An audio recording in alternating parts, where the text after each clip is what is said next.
Welcome to Speculative Sandbox, your audio playground for creative storytellers. My name is Vickie Lan, and in each episode, I and a guest will unpack a trope with an eye for world building, character development, or narrative structures. You can also join the conversation on TikTok and Instagram. For those times when the real world just doesn't cut it, let's get lost in a fictional one. Okay, Alisa, if you were asked to write a book from the perspective of someone you truly hated, like an arch nemesis, a childhood enemy, could you do it? I think so. I have a sort of history of like when I was first dabbling in writing, of writing like these really horrible male characters. And I think it probably comes from reading like great literature, which is full of really horrible male characters. I would get into that. Okay, all right. Is it easy for you to get into the perspective of someone that you hate? Like, can you see enough from their perspective to justify their actions through their point of view? So I don't know if I would do a good job. So like, the quality of what came out, but I would enjoy it for a while in the sense that I often have to look harder for the good parts of my characters. They tend to be kind of grumpy or negative when I first write them, like I'm all on the negative side. So writing a villain or a nemesis would be fun and easy at first. They just Ooh. might not be very well rounded. Okay, all right, that's fair enough. All right, that's fantastic. Alisa, thank you so much for joining me today on the podcast. So, the reason why we're here today to talk about this specific topic is we actually had a conversation, I feel like a month ago now, sometime in October, about your book, Smothermoss, at the Stacks Book Club event, which I thought went really, really well. And unfortunately, and I would have aired our interview, but unfortunately, I lost audio. So, for me, this is a great opportunity to kind of reconcile that lost interview and have a fresh conversation with you. So thanks so much for coming on. Um, can you please, before we get started though, can you please introduce yourself and tell our listeners about your latest project and this whirlwind author tour you've been going on? Okay. I do regret that conversation we had at Stacks was lost to posterity. I feel like there's no way that we will reproduce just like the good flow we had that night. Mhm. Um, so I'm Alisa Alering, and I'm the author of Smothermoss, which is an Appalachian Gothic is my favorite way to describe it. And it's the story of two sisters, Sheila and Angie, who live on a remote mountainside in the 1980s. And they have a pretty difficult, hardscrabble life. And then when two women are murdered on the Appalachian Trail, really close to their home, it sets off this whole other level of chaos and danger in their lives. And so there's this murder, there's a mystery about who's done it and what's going to happen. There's also some magic, there's a whole lot of nature. And it's just a little bit haunted. I really enjoyed listening to you present your book and talk about your book to our guests that particular evening. One thing that stood out to me, and I can't remember who asked it, but someone asked you why was it set in the 80s, and you talked about the remoteness of the 80s and the lack of technology that would have lent itself to a really spooky atmosphere in the Appalachian Mountains. Can you talk to that a little bit about how you set the tone for your book? Yeah, sure. So I definitely do think that the story that takes place in Smothermoss in the 80s with the 80s setting wouldn't really be entirely as believable set in our current times because these two sisters are so isolated and they're so cut off, without, yes, they have a telephone in the house, but like they're not living this internet connected life. This is before um, regular people had access to even email or like the basic information of the web. And not only that, there weren't multiple perspectives, like because of their rural area, broadcast radio and television was really limited. Like they would get one station badly if they were lucky because of an antenna on top of their house. Or like maybe when they drove their car to town, they could pick up a second radio station. So like all the information that they had access to is really dominated by a central narrative that's controlled by someone else from somewhere else. And then there's, personal relationships in the gossip network and rumor and things like that. But there's just no way they can go verify anything or find out about things outside their experience. Yeah, very true. And I remember watching horror movies in like the late 90s even and early 2000s before, smartphones were a thing, and how a lot of the storytelling is centered around that remoteness and the lack of resources because of the technology just wasn't there. And even the show Stranger Things, which takes place in the 80s, the opening episode where a little boy is trying to run away from a monster and he runs into his house and he just has the cord phone, and no other way of trying to get help. It's so scary and remote. So it brought back memories when I was a kid too, and being worried about not, if something were to happen, the power goes out, what do you do? Right. So I think that there's just so many, you're so much more cut off. If something goes wrong, you don't have access to calling for help at your fingertips. hmm So, one thing that really stood out that I found to be really interesting in our conversation that I wanted to bring here today and create a whole episode around it was the idea of taking fragments of yourself and informing the characters that you create, especially if those characters are diametrically opposed. They're very different to each other, but you were able to still pull from different parts of yourself to inform these characters. So, let's set the stage a little bit. You have two main characters in your book, Sheila and Angie. Can you describe them for our listeners? Okay, so Sheila is the oldest sister and she's 17. Um, and she's sort of a very withdrawn person, maybe, that her way of coping with difficulty is to pull into herself, to make rules for herself to follow. She's the one who has a crush on another girl in her class, which is something that obviously at that time she feels she needs to hide from everyone. I think she even hides it from herself to a certain extent. Um, and her younger sister, Angie, she's 5 or 6 years younger, and she is irrepressible. She idolizes Rambo and other sort of 80s war movie heroes. She sort of goes all in on the physical. She runs wild in the woods, and she views herself as sort of like a militiaman in training. She thinks she's going to catch this killer, but she's a very instinctual creature. I think is one of the things that's very opposite of Sheila, because Angie also draws these sort of magical tarot cards, and she doesn't know why she draws them. She's just like, well, that's what Penn wanted to do, so that's what I've done, and she follows things without really questioning them. Whereas I think Sheila questions everything.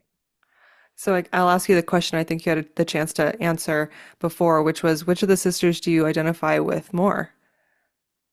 So this is not even a difficult question for me. It's Sheila. And initially the book was, even though both sisters have always existed in my conception of this book from before page one, um, I always focused on Sheila. And it's actually true that over time and over working on the book, Angie grew to take up almost 50% and for it to be a nearly equal narrative. But initially, it was from Sheila's point of view.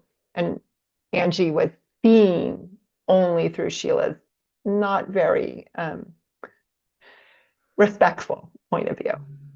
What informed that change, going from Sheila's character, which felt more parallel to your perspective, to diving deeper into Angie's, which is a very different perspective?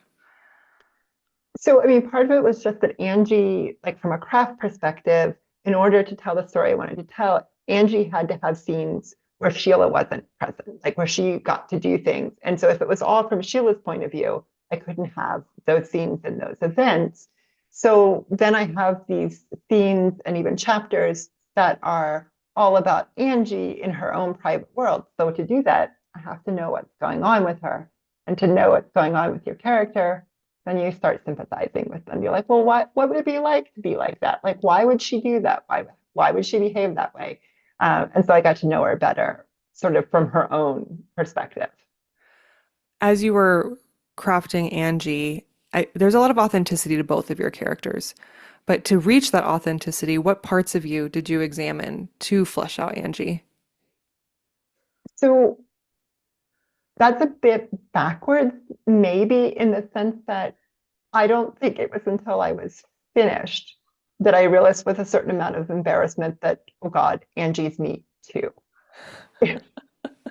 That at first I was like, this is Sheila. I'm like, I get Sheila. I'm a list maker, a money saver, a very cautious person. So all of these traits that Sheila has, that's very uh, easy, very I like to be private, keep things to myself. And if I want something really badly, I'm even less likely to tell you about it. And that's very true for Sheila.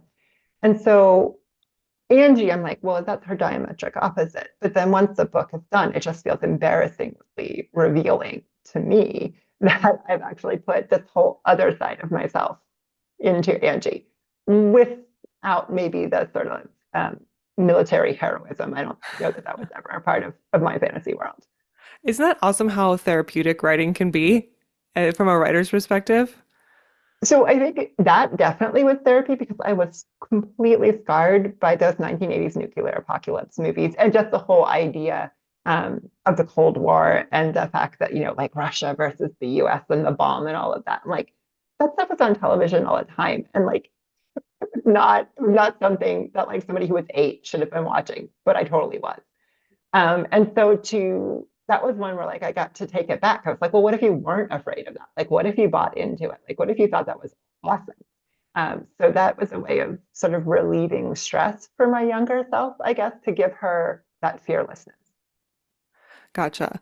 Okay, so I've got some questions for you, and just a note to our listeners as well. I think the foundation in which we're looking at these questions is through authenticity. I think that as writers, we can definitely write all the different perspectives that we want to, and it could be more or less inauthentic. And we can write terrifying characters that completely counteract our personal values. But when we want to write authentically, many times it's how do you pull things from our own experiences, our own perspectives that kind of inform these decisions so that when readers read about these characters, it feels real. So, with that being said, and it doesn't have to be just Smothermoss. I know you're working on some other projects and you're kind of looking at characters in general. Have you ever noticed paradoxes that emerge between your characters, such as conflicting worldviews that reveal an internal conflict in yourself? Dualities on the paper coming from a duality in you. So I don't know. I haven't thought too much about how both sides reflect myself, but I have written many stories, sort of to me, embarrassingly many, where I have these two usually female characters, and they're not necessarily sisters. Maybe they're like two best friends or something like that. And they represent these two opposite poles. I have a short story called The Wanderer King, and it's these two girls in this sort of like nearly apocalyptic landscape. Like there's been some kind of like social breakdown, and they come from two totally different like social classes or groups. So like they're on opposing sides, and they have to find their way through this broken world. But like they represent two different ways of dealing with this really stressful situation. I just remembered today I have a trunk novel about twin sisters who were thieves in this like secondary fantasy world. One of them is very beautiful, one of them is very plain. The beautiful one has no heart. And that turns out to be a good thing. So I see this recurring like twinning. I think there's something about the fascination of looking at your reflection in the mirror and like trying to see more than you can normally see. So like by putting two separate characters in, you can either work out personal issues or you can work out how you feel about a problem. I'm not really good at making decisions. So like coming down to yes or no. So I feel like I'm probably attracted to like working out both sides of an issue through these characters and then being like, you decide. I love that. And I think you said that a couple times too in our interview at the event where you're like, that's up to the readers to decide, which I think is that's a great way of being able to like keep it vague and interpretive for the reader's perspective. I'm in a situation right now where I do think that in order to explore duality in characters through an authentic lens does require some self-awareness. I think that is really helpful. I wrote a book and it's on submission right now, and it's about an estranged relationship. And a lot of it was informed by my own experiences. I don't think I could have written that story as well as I did maybe 10 years ago. I wasn't in the mindset to be understanding of the other perspective, you know? And Mhm. then I had life changes since then. I myself became a mother. I understood, you know, the impacts of all the different things. And suddenly I was able to explore that perspective in a way that ended up being very healing. So can you speak to a little bit about like the self-awareness that you kind of find yourself maybe having to examine as you unpack these characters and breathe life into them? So I feel like I've used this word like 3 times already, but embarrassment's going to come up. I feel like I'm a person who is embarrassed in front of my own judgment. So Okay. like while I'll be writing something, I'll just be like, oh God, do you really like, do you really want to say that? Or because because I know that I'm saying something that if people actually knew about me, I would be embarrassed about it. Oh. So maybe like going for the thing that's embarrassing is one of the secrets to authenticity. Like it's like I wouldn't want to say this out loud, but I could give it to my character. Yes. I was gonna say, isn't that kind of freeing? It's like, okay, I'm gonna give the embarrassment to this other thing. Not me. It's not me. Right. It's the character. And I do tend to write like certain slightly very traumatic social scenes for my characters. Not one that the details of which I have ever lived, but I'm just like, oh, that would be excruciating. Okay, let's do it. How much do you think that you write from just kind of a gut impulsive, like right now, analyze it later? Or do you put a lot of thought before you start writing? Oh, 100% right now, analyze it later. Okay. Like, I work really hard to not let my brain get involved until like at least the second draft.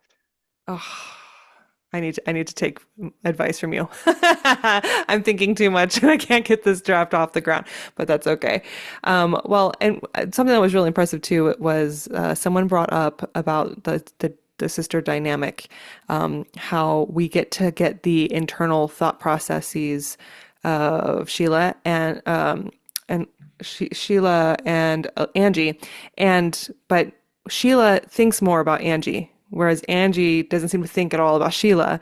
And one of the interpretations that was brought up, I think it was me, I said, you know, as the oldest sister, that tracks, you know, like I was responsible for my youngest sibling, whereas I don't think my brother had to worry about me to the same degree I had. But that was something that I think you said you hadn't thought about or considered, but it just happened. And isn't that wonderful when the writing takes you in that direction and you have happy accidents like that? Oh, for sure. It's like, well, you can be like, I meant to do that. Of course I did. But like it was one of the things where when the person in the audience asked the question, I was, gotta come up with a reason here. But when I thought about it, I was like, okay, this all totally makes sense. That, from my point of view, um, Sheila is slightly the main character. Like it's more her story than it is Angie's. So she gets a little bit more say. She gets to editorialize a little bit more. We get to hear more from her about her opinions about the other characters than Angie, who, even though she takes up half the space, doesn't have the same, like she's not in the driver's seat of the story, maybe. But it also works for their characters. It's true. It makes a lot of sense that Sheila, who not only is older, but also who feels responsible for everything, for Mhm. herself, for the family, for the economics, for, the rabbits, like everything. Yeah. And Angie, who feels responsible for nothing but her own dreams and wishes and wants. Of course, Angie wouldn't then think about Sheila and what Sheila wants and what Sheila's doing. She's not the sort of person who like contemplates and ponders and ruminates. Hmm. From a writing craft perspective, was that an intentional decision from the very beginning to have that the more, what do you call it, omniscient POV for Sheila versus a little bit more, I don't know if that's even the right word, more into Sheila, less into Angie. Did your publisher have any input into that as well? So the weighting towards Sheila, that just comes from the origin of the book and me thinking of it as Sheila's story and Angie as her little sister. But bringing Angie up to a larger part of the narrative where she carried a nearly equal weight, that actually came, I think, actually mostly from my agent at an earlier stage, where she's like, here we need to see a little bit more of Angie. And there are some specific scenes that were written in response to that, where Angie pursues the murder a bit more actively. Mm. Oh, okay. For our listeners that are pursuing traditional publishing and are curious to know what the agent-author relationship looks like when revising a book, can you speak to that a little bit? Oh gosh, I don't know if my experience is at all typical. I had a sort of circuitous route to agenting and then a smooth route to publication after that, which I think sometimes it's the other way around. But in this case, my agent was very helpful, and she had lots of, she was clear that she was in love with the manuscript and the voice and the characters and everything overall. But then, well, here's one thing, which is that my story started out into the misapprehension that it was a YA story. Teenage protagonist, some magic, seems like it fits in YA. And my agent wanted to sell it as an adult novel. So some of these changes were made with the idea of making sure that it was correctly tuned for an adult market rather than a YA market.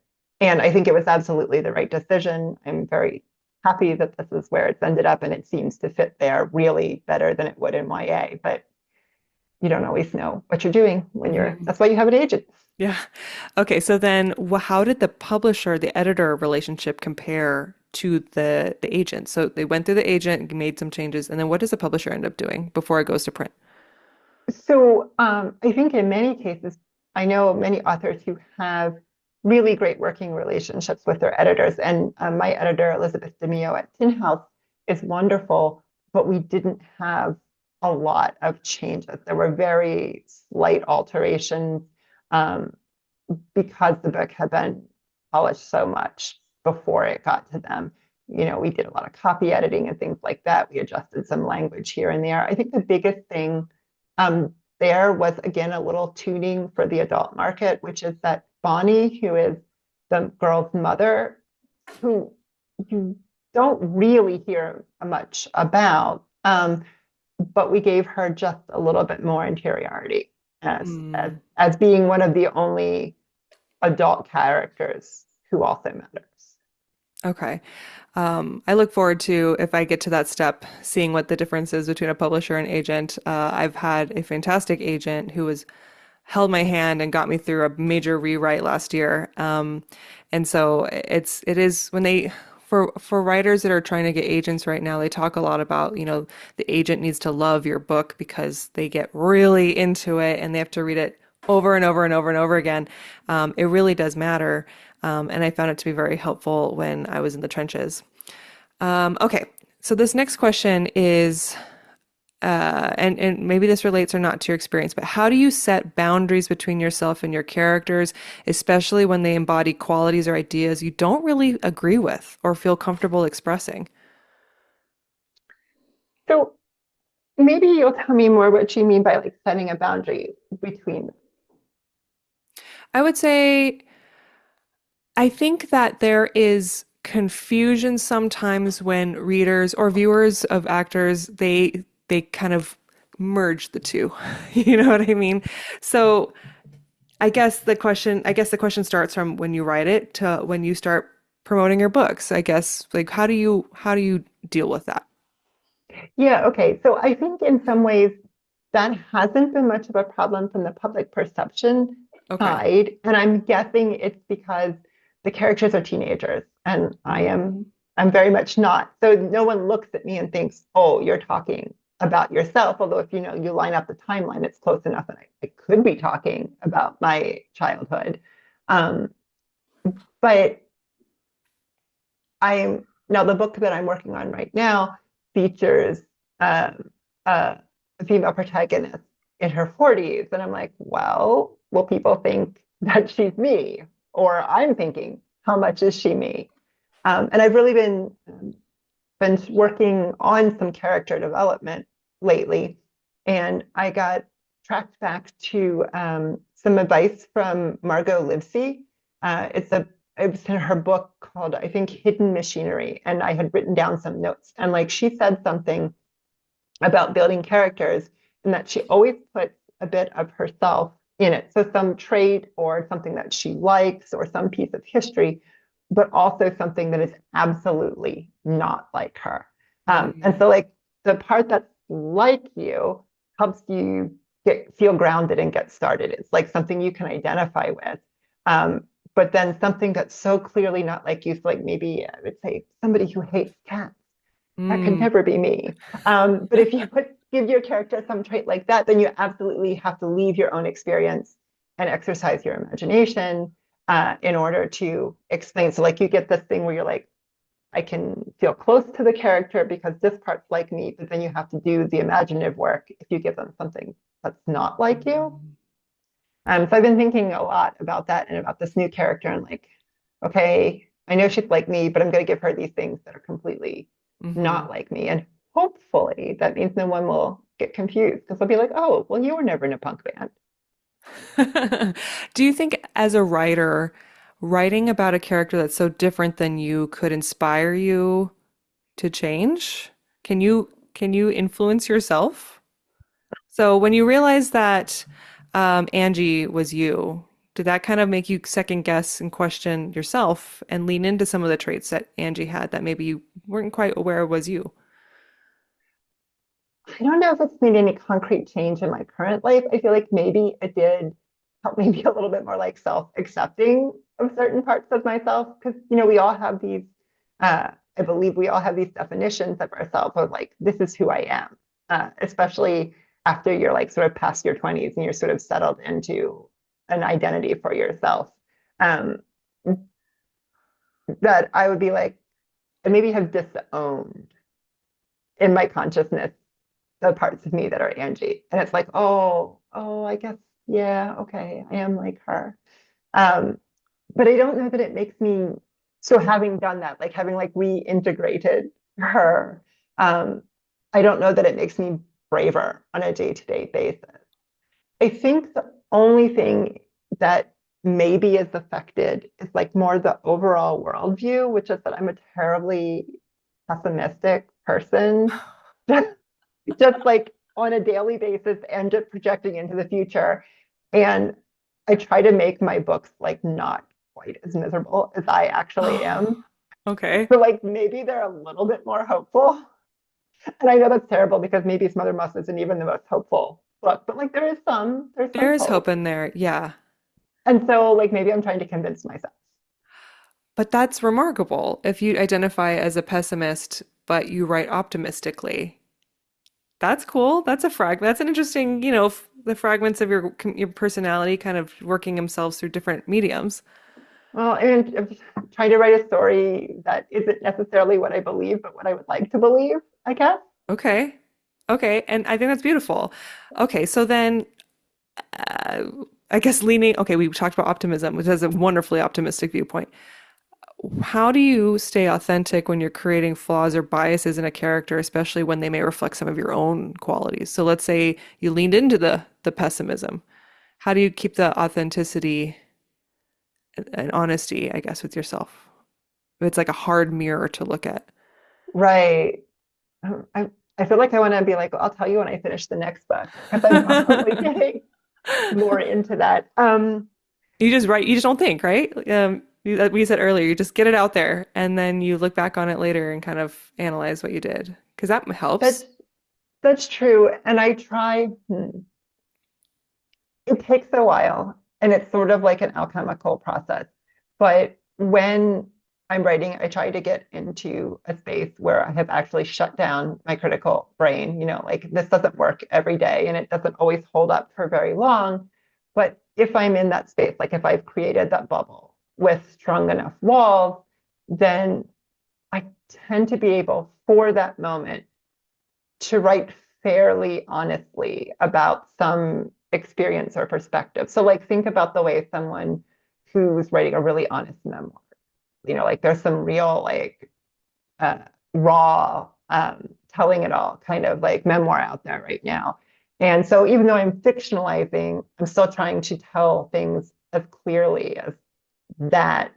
And I say, I don't think I can't do it for long. Like something crumples and I'm not able to keep it up. But like in little dribs and drabs, and also you can go back and you can just be like, well, you were lying there. You were hiding. You were protecting. Like, try again. Write it better. Be more truthful. Mm. So you catch yourself, I maybe. think so. I mean, gosh, this is the combination of craft and like sensibility or honesty. I think that when I'm revising, if something isn't working, like if it clunks or it grinds and creaks, sometimes maybe 50% of the time, what's wrong is that it's not true. Okay. But it's not true. And, I don't know how this is for other people, right? Like, I don't know how other writers write because I know that, uh, you know, I don't do things the way most people do based on talking to other writers. So the Oh. fact that I'm like, well, the problem here is that it's not honest is maybe not where other people find their problems. I think it's a very noble perspective, and it reflects the style of your writing, which I think it feels very true. I mean, first of all, it's very beautiful. It's very lyrical. I know that when you were reading your excerpt at the Stacks event, I know that people really appreciate it. It was very beautiful. Um, when you are starting your story, or brainstorming or outlining or whatever it is that you do in the initial first steps, what comes first for you? Is it the character, breaking down the character and the truthfulness of the character, or is it the plot? Neither. Oh, okay. Tell me more. I write from image. Okay. And so like I see these sort of like stills in my mind of like a person in a setting and they're not, it's like you pause um, the video. And in the case of Smothermoss, over time before I began, I generated a list of like 25 to 50 images. And they were, Sheila is here, or they're mushroom hunting, right? Like that became a theme, or they're waiting for the school bus, or Angie's in the tree. Like they were these different just images that were I had. And then on a writing day, I would set my timer and pick one of those and write everything I knew. So this is back to the truth again. What do I know about what's going on? And tried to see like what happens if I press play on that image. Wow. Okay. That explains the atmospheric feeling when you're reading. Are you doing that same approach for your current draft? Yeah, it's a little bit more hmm. I'm trying to be more efficient, and that's probably a really dumb idea. Which means I'm trying to think about plot and structure at the same time as I'm doing this like image-based Gotcha. exploration. Yeah. I'm trying to like, get the other draft thinking in at the same time. And I say, I'm not sure that's a good idea. Uh, I was about to ask, how's that working for you?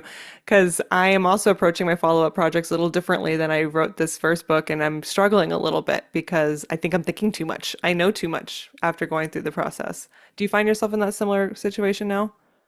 Uh, yes. I mean, I've got a whole bunch of new voices in my head now that I actually Mm, have a book out in the world and people have commented on it. And I'm like, oh, now I can imagine what they're going to say about the next book, mm, which is some new voices I wish I didn't have.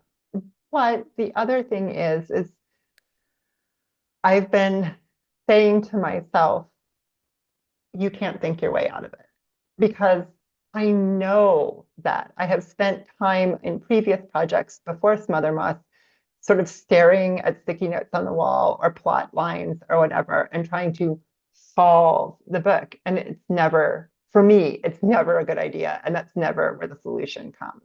mm. And so I've been spending some uncomfortable days trying to think my way through like the things I don't know in a new book. And like, I should know better. Ah, That's not where I'm going to figure it out. okay. Going back to your statement about finding the truth in these scenes, does could you, if I were to say, okay, write me a story about someone living on Mars, Mhm. how would you go about finding the truth in that scene? I would go to two things. I would start with some research. I used to be a librarian. I used to be a science reporter. Like research and real grounding details are a great place to start. And I would need some of those things as sort of like, I would say tools in my toolbox, but really like props in my scene box because I need a setting. So like I need to have some sort of environment. But then the other thing is I would think about the context of this person, this story on Mars. I'm like, are they alone? Are they prepared to be there, or are they, like, are they somebody who doesn't belong there? Because then that's all the emotional heart of the story. It's like it doesn't really matter if it's on Mars or not. It's like what's Mm, their individual character context and how are they feeling about it? I like that. Okay. Um, are there any particular stories or movies or shows that you're watching right now that you think has a really good job of finding truth in their characters? I'm springing this question on you a Ooh, little bit. I'm sorry, but ooh, that's good. I don't even know what I think about like truth in other people's characters because like for me it's a compass by which I navigate telling a story. okay. And like I enjoy a character that feels believable, of Hmm. course, but I also enjoy comfort reads where the characters aren't terribly believable, but they're like very smooth and enjoyable. Okay. So like you don't always have to be truthful to write a compelling narrative, I don't Mhm. think. Um, mm, mm. I can give one example while you're thinking. One that I found to have. Okay, so when it comes to Marvel, I've seen examples of Marvel where like it's where they're phoning it in, right? And it feels a little bit like the entirety of Marvel's ridiculous, like and not ridiculous in a bad way. I love Marvel, but like, it's superheroes and things that aren't necessarily relatable. However, there are things about them that feel true, right? Like the need to want to improve the world around you, the frustration you may have with whatever kind of, threats are happening to the people around you. But I don't know if you've seen Agatha All Along on Disney Plus yet. Um, that this one, it's a comical, over the top, very theatrical kind of show. And it's funny. She's a funny character. Um, but towards the end, they start to reveal, and okay, spoiler alert. Spoiler alert. If you don't want to know the end of Agatha, fast forward. You find out that she's actually mourning the loss of a child. And so I've actually been through child loss. I've had 6 early miscarriages. And so one of the things, and I have 2 beautiful rainbow babies and everything is good now. But that is one of the things where if a story is going to explore child loss, um, I can feel whether or not it comes from like if it affects me and it was done like authentically versus just a story, that they're doing. And I thought it was really well done because it like through cinematic choices, now we're changing mediums, of course, but through cinematic choices, it showed the intimacy of a relationship between a mother and their son and the devastation when she lost him. And that was surprising to me. I was watching Agatha all along, just having fun with the supernatural comedy of it all. And then they just, bam, got you right in the face with the feels. And I was really appreciative of that. I don't think I'll rewatch that episode again, but I enjoyed it when I watched it the first time, and I was like, "Good job, Marvel. You did good." So I think that that example like makes clear what you're talking about, and I know what you mean, and I feel like it's one of those things where when it's done lazily or it's gotten wrong, and it's some experience that you yourself have had and is I won't even say painful, but just strong for you. And if somebody uses that same, like the container of that same experience, but does it lazily, that feels really bad. And also that often happens, right? Things are used lazily all the time. So like when somebody gets it right and it feels like it hits the same way that you experienced it yourself, you're like, wow, like they actually, Yeah. they gave you respect, right, for Yes. your situation. Um, Wow, that's a good argument to not ever dial it in as a writer. Yeah, I love it when that happens, and I feel like even WandaVision, which I'm sticking in the Marvel, it's just a fun. I like to use Marvel because it's so fantastical, right? It feels almost inauthentic, but they find ways to make it authentic. At the end of WandaVision, spoilers, it's ultimately about a woman who is mourning the loss of her lover, and so much that she fabricates a life with him that was never real, and she has to kind of accept the reality that he's not around anymore and move on with her life into loneliness loneliness, basically. And that I feel like is a truth that a lot of people can experience, different stages of their life. And so I do love that, and like that authenticity and pulling from experiences that you may have. I had an interview with another author where we talked about how do you put authenticity into scenarios that you may never have been in before, right? And I think what the example I did with him was some car issue. I forgot what it was, like driving a car off a cliff or something. I don't remember. But how do you put authenticity into that? How do you put truth into that when you haven't actually been in it? And I feel you spoke to it as well a little bit, pulling on the emotions that you are familiar with and informing your character's decisions. When you talked about Mars, you started asking really great questions like, were they supposed to be there? You know, like that's a really good, like, regardless of whether or not they're on Mars or not, like you said, there are great entry points to a character to insert some truth, if that makes sense. Yeah. The car crash, I think it's the car over a cliff, even more than a car crash, is great because no one will actually, or like two people will actually be able to tell you that you were wrong. Yeah. That's something that if you've experienced it, you probably didn't survive. So we can all just imagine, and no one's going to be like, no, that's not how it was for me. Yeah. Um, Well, and that is a very interesting conversation that gets brought up now, especially with on book talk and social media, where the conversation includes the reader now, and they can make interpretations of your work, and they can say, I wouldn't have done it in that case. I know in situations of marginalized writers, a big conversation about 4 years ago was, when there wasn't a whole lot of marginalized books out yet, as a marginalized writer, I was scared because I was afraid that I put a flawed character out there and people would say, you're misrepresenting Vietnamese, Irish Americans. That's not what I would do, right? And so the argument you have is, well, that's what I did. And so you're inserting nuance and you're getting rid of the monolith mindset, but it is still scary because the reader can always say, I wouldn't do it if I was in that case, you know? So do you ever find yourself in a situation like that where the reader kind of disagrees with your choice? I mean, fingers crossed, it hasn't happened yet. I've heard, for the most part, nice things from readers, although I tend to also try not to know, I guess. But people have been like, well, as like a young queer person in a rural area, like this really resonated. This really felt like how I felt. And some of the things as I was coming to understand myself, that like those things felt real to them, which is great. Um, but yes, like it is really hard. I heard what you were saying, because everybody's experience is going to be different. Like just because Mhm. one teenage girl feels this way about her crush on her classmate doesn't mean that the other three girls who are also secretly queer felt the same way about it, or even felt any way at all about it at that time. Mhm. And when you were talking about your discomfort with your own book and your project and like how you would defend it, it, it seems that would be limiting to have to defend it as being like, well, that's what I experienced. But like you could only rely upon your own experience instead of being able to imagine some other experience that was also valid. That like you Mhm. had to stick to the literal truth in order Yeah. to defend your position. Yeah. Yeah. So that's tough. That's terrible.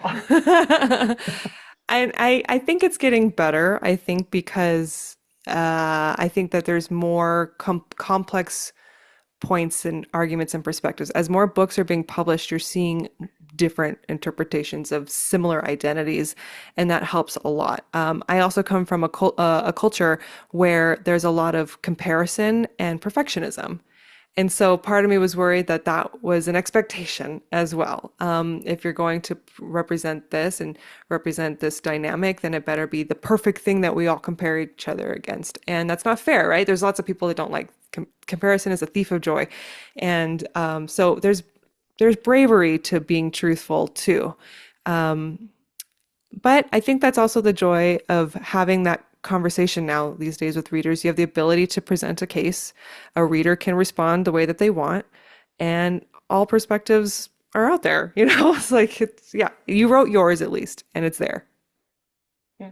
I mean, I think the danger there is if maybe you're already involved in those spaces before or while you're writing, then it's can be internalized intimidation, right? That you Hmm. might censor yourself or mm, turn your narrative in a certain way because, like me imagining future reviews, you're imagining these future reader responses, and you're Hmm. imagining the person who can be like very funny, but also very kind of cruel about what they say, and imagining those kinds of responses. And then maybe you're like, well, maybe I shouldn't write that. It's like, Yeah. does it become a form of self-censorship? Oh gosh, it's so true. You're right. And yes, so it's about as a writer, how do you steel yourself, put the barrier up, because you can't control but everybody thinks of you, and they will think of anything to think of you, right? So how do you continue to be truthful? What do you do? How do you do that? Hmm.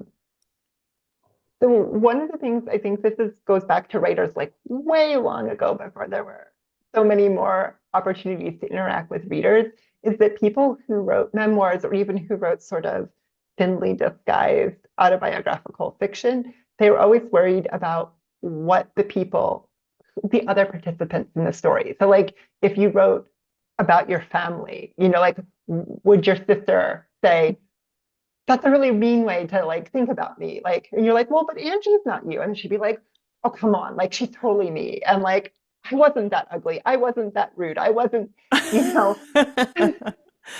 So like anytime you reveal something or tell something that anybody else thinks that they know what's going on better than you, like they would argue with you. So what is it that you're writing for? Mm, And I'm not saying this is easy because like I find it really difficult, but like are you writing to write a best-selling book, right? And is that your main goal? And what things matter to you along the way? Are you writing because you're trying to satisfy some internal drive? And mm. then what things are you willing to put up with in order to satisfy that thing you want to say?